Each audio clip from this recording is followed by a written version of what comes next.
Welcome to the Comfortable in Chaos Podcast. Strangle your demons and let's go. Y'all need Jesus!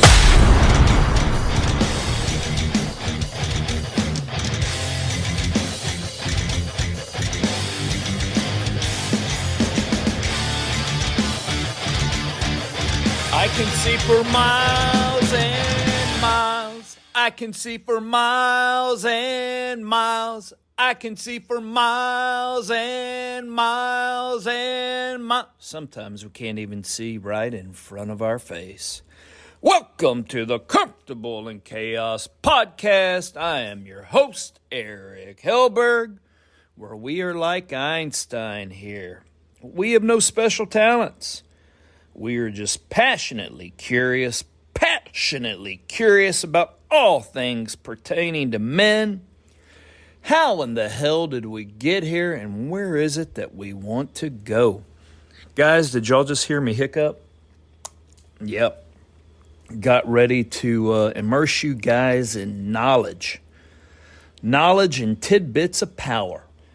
Tidbits of power, really power, because I think it is discerned wisdom that I wish I would have had 20 years ago.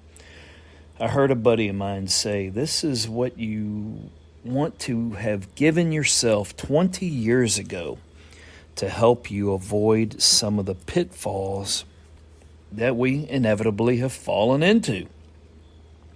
It's almost like having that roadmap.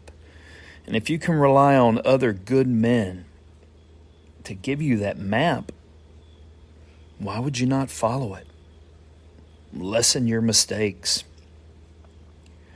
Do what it is that you're attempting to do. Have a better marriage. Raise healthier kids with so few mistakes. They're always going to come. But if you have that circle around you, that circle of knowledge, my gosh, it can sure make life easier. I always thought you just put your head down, bull through something, work harder, whereas my wife always sought out wisdom.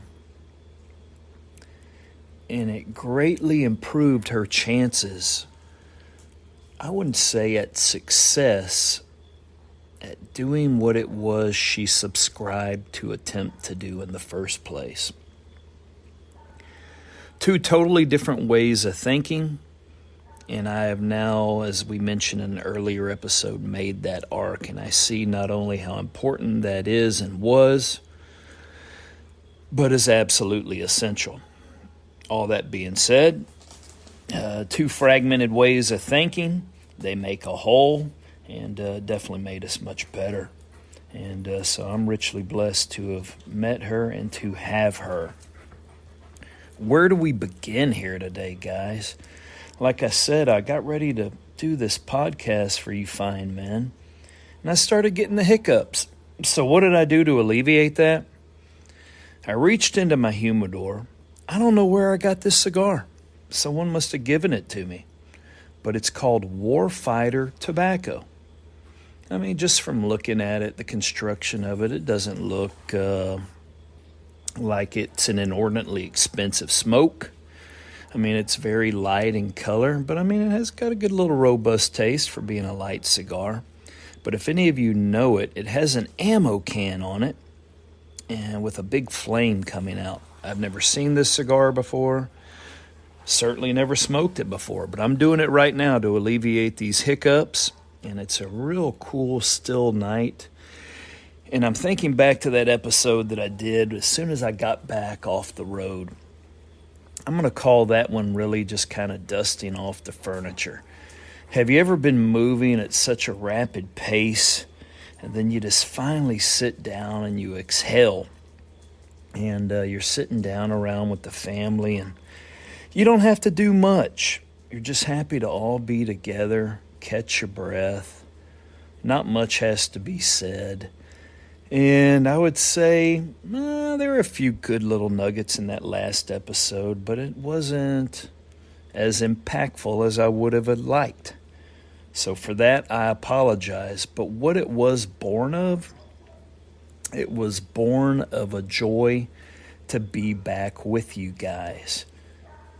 This is my podcasting family, right? This is my group.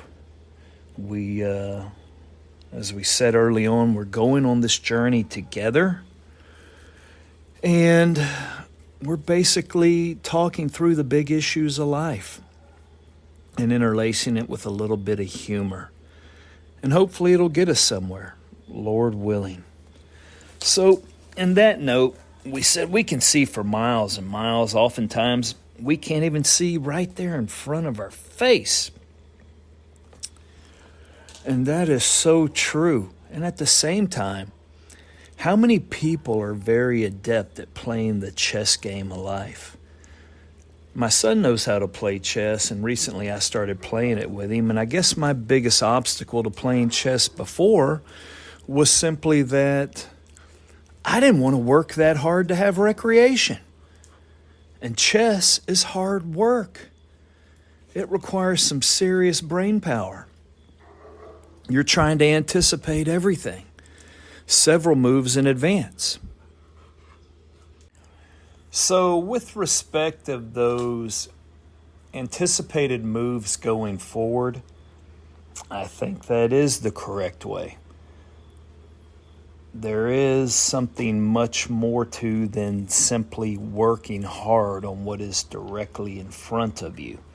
And it will behoove you, to do so in respect to business, in respect to the direction of your life and your family's life, certainly in competition and strategy with an enemy and or a foe. And in our journey, if you remember, I believe I said that, or that may have been the caption of the very first episode when we began this together, man. I said, and I'm paraphrasing, sometimes in order to go forward, you must go backward. And I oftentimes like to tie episodes together. And so before we go forward, let's do a few perfunctories and tie up some of the concepts of the past without belaboring them. Some episodes in the not too distant past. And one was on, Are You Too Nice? And we described some different people. I think we talked about Bill Cosby, but my daughter always has me watching the episode or the series Friends with her. She's crazy about Friends. And that got me thinking about Matthew Perry, one of the stars who recently passed away. Believe he drowned, but more than probably from what we've been seeing on media. Of course, how can you always believe media? But we know he had a lot of substance abuse problems and addictions, things of that nature. And after that show canceled, he really went off the rails. But what did he play on that show? If you remember, it was just a group of friends, think 3 girls, 3 guys. I could have it wrong. And so you had Matthew Perry's character, don't recall his name. I think you had Ross, and then you had Joey. But if you've ever watched it, none of these guys were really all that masculine. I guess even in the doggone 90s, they had figured out that masculinity just wasn't going to sell to that audience. We needed to stay away from that. The only guy they had that remotely resembled it was Joey. And of course, in order for him to have a little bit of masculinity, albeit it was worldly masculinity, he couldn't have a brain. So he was kind of a dummy guy. But all that being said, there you had the quintessential too nice a person. And it's very true. It's very difficult to be true to yourself when you are like that. And then I had an episode that we called, I think, Sean Strickland No. And I'm just going to throw one more thing out there because this is an upcoming guest and this correlates. I have Micah Morales, who's coming. He's a new friend of mine. He's going to come build a front gate with me, and a new automated front gate at our property. And Micah was either the number 84 or 86th bull rider in the entire mundo, in the entire world. So you know he's a tough sumbitch, right? No one jumps on bulls unless they've got some grit. And I can tell you, if you had that arm, that wrist, and that hand that he used to tie that bull rope into, and when I get him on here this week when he's working on that gate, I'm going to have him tell, I can't remember the rank bull's name, but he was at the Cavalry Stampede in Alberta, and he had the ride of his life, and I'm going to have him give a play-by-play of that. But going back to you, Sean Strickland, if you got Micah Morales in an armbar on that bull riding hand, I don't think he'd tap for you either. Also, in the vein of going backwards, it looks like these hiccups have dispersed. And I remember old Rush Limbaugh. He used to smoke those stogies on the EIB network. Now, I'm not saying I'm Rush Limbaugh. Guy was an icon, set the stage for everyone to come. And I'm not going to say I'm more handsome than Rush Limbaugh. I mean, beauty is in the eye of the beholder. However, I will say I'm probably more fit than Rush Limbaugh. And moreover, I'm pretty sure that I have a little bit more intestinal fortitude than Rush Limbaugh may have possessed. And that brings me a little further along. Now we can go forward. When you start thinking about confidence and ego, confidence is just a calm assurance based upon your known abilities. Those abilities that you know that you possess, and you have seen the extension of those, and thereby you have confidence. Ego is a mask for whatever they are for you. Can be a myriad of insecurities that are inside of yourself. Therefore, you have to portray something different that is akin to confidence, but it is made up. I would say that's probably an easy delineation between confidence and ego. And if you're holding on to ego, be careful. Be careful. Work on your confidence. Now, long draw, exhale, good smoke. I'm setting the stage because you know that I believe words have meaning, and they do. They're just often underutilized now. We've lost that art. I'm in the data collection phase right now, man. I want to collect some data and see if I can get some recurring tendencies. And I would like for you all to email me about this. And of course, I can be reached at each episode's website through WordPress. It'll allow you to leave comments. Or you can email me at get_recovery at msn.com. GET, the underscore symbol, the word recovery at msn.com. And I wanted to pose a question to you, and I'm super interested in your answer. And here's the question. Do you think that you are a good man? And if so, why? And I'm not saying you are not. You've heard me make multiple statements about myself, but I just would like to know how you feel about yourself. And when you answer that why, where did that come from? Is it that quiet confidence that's inside of you? You feel complete? Is it because greater society at large has presented you with that attribute? Has your own family told you that? Your wife, your kids? Hey, that's empirical data right there. Hold on to it. I'm just curious. We're going to go somewhere with that. So the question is, do you believe that you are a good man? And if so, why? Please send me a comment and we will address that later on in an episode that I'm already thinking about. And that's not setting anyone up. That's no preconceived notion. It certainly isn't being judgmental. We all know the scripture, do not judge lest you be judged yourself.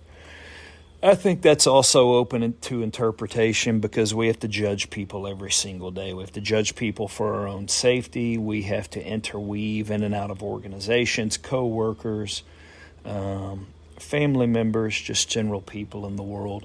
And we have to be able to form some type of impression in order to meander through that situation.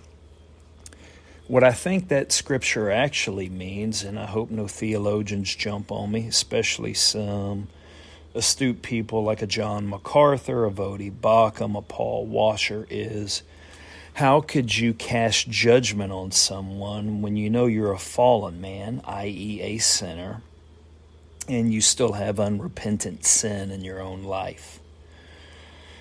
At the same time, it could also mean, how are you going to go, I don't know, let's say you've got a guy who puts $10,000 bets on the craps table, and he always comes home a loser, but dude has a lot of money. And, you're looking at your threshold, and you lose money on $100 and $200 bets at the craps table. Do you need to judge that guy when that, in fact, is taking place in your own life? It's open to interpretation. You guys decide. But, yeah, we just want to put together some data, and we're going to have an episode about that. And I'm really, really curious as to what it is you have to say. And since most of my burgeoning flock are super cool guys, I have a feeling most of you guys are going to say yes. And we know on some of the intros on past episodes, we have commented and applauded the fact that we're being listened to now all over the world. We know that we are the Comfortable in Chaos podcast, and the world is in disarray. We know about the conflict between Russia and Ukraine, but did you know we now have listeners in Russia and in Ukraine? But what I really wanted to do was give a shout out to all my listeners in our neighboring state of Louisiana. Taking a puff here. Thank you so much, man. I mean, when you look at Southeast Texas and Southwest Louisiana, we're pretty much all identical. We've got those crazy Cajuns running around there that share culture with us right here, and food, entertainment, and outdoor activities. And so much in common. We just happen to be separated by that Sabine River right there. But, yeah, I've got to say thank you to all my listeners in Louisiana because, like I said, I used to run those roads there literally every week and made a living out of that great state. I loved... I love being with some of those crazy Cajuns. I love being with the farmers. I loved being with all those dudes in the city. It's just a vibrant state. I appreciate it a great deal. I'm glad to have you guys on board. Now, let's go forward to the anticipation of moves, i.e. the game of chess, and thinking ahead, especially when it comes to strategy, planning, competition, and or your enemy or foes. Different people can think very differently. And that wasn't a misnomer. What I should have said was that there are people who think very differently than a lot of us. And my wife was recently with a lady by the name of Temple Grandin.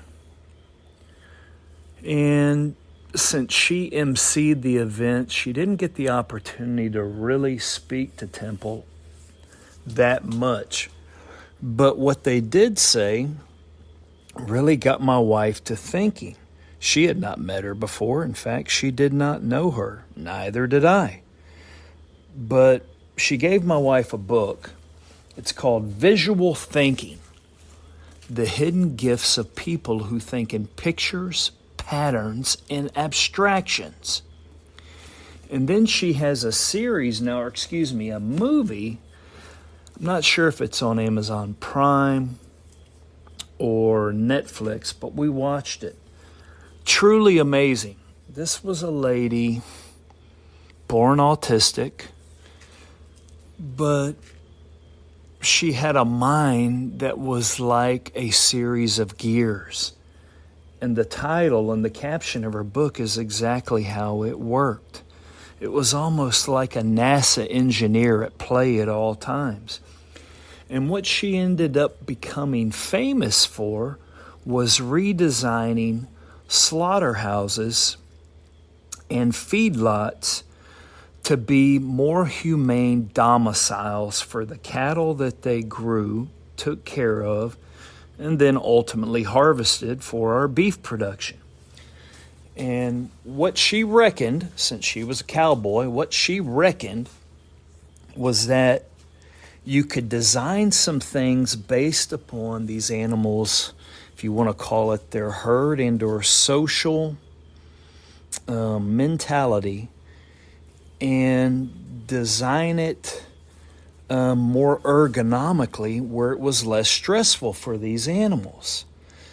And in the course of doing that, it became a much more efficient and cost-effective process, and the animals underwent a lot less trauma.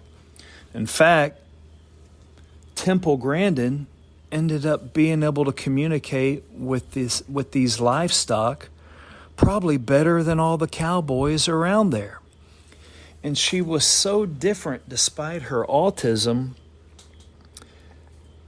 When she would put her product out there, i.e. in her original designs or sketches, it garnered the attention of the executives at these slaughterhouses, these big companies that control the meat market in America, and also the cowboys that got them there in the first place. She became very adept at dealing with men. Not so much with ladies at that time, but men had an unusual respect for her just simply by the different way that her mind works. And of course, I think she has multiple patents, has redesigned most of those aforementioned facilities in America that we just spoke of. And she's currently a professor at Colorado State University, and then has gone on to be an autism advocate and people with needs of that nature, so that beginning with their own parents and society at large, better understand them. How many times when we see someone different do we not simply take the time? That goes back to being passionately curious, right, men? And if we just slow down and take the time, we can actually receive the gifts that other people have. And that is what makes life really, really grand.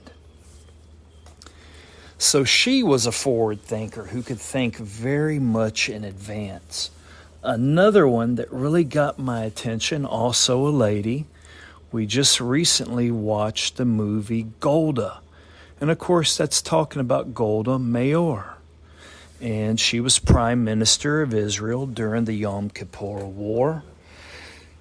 And David Ben-Gurion, who is credited as being the founder of the Jewish state in 1948, actually said that Golda Meir was always and always will be the best man in Israeli government.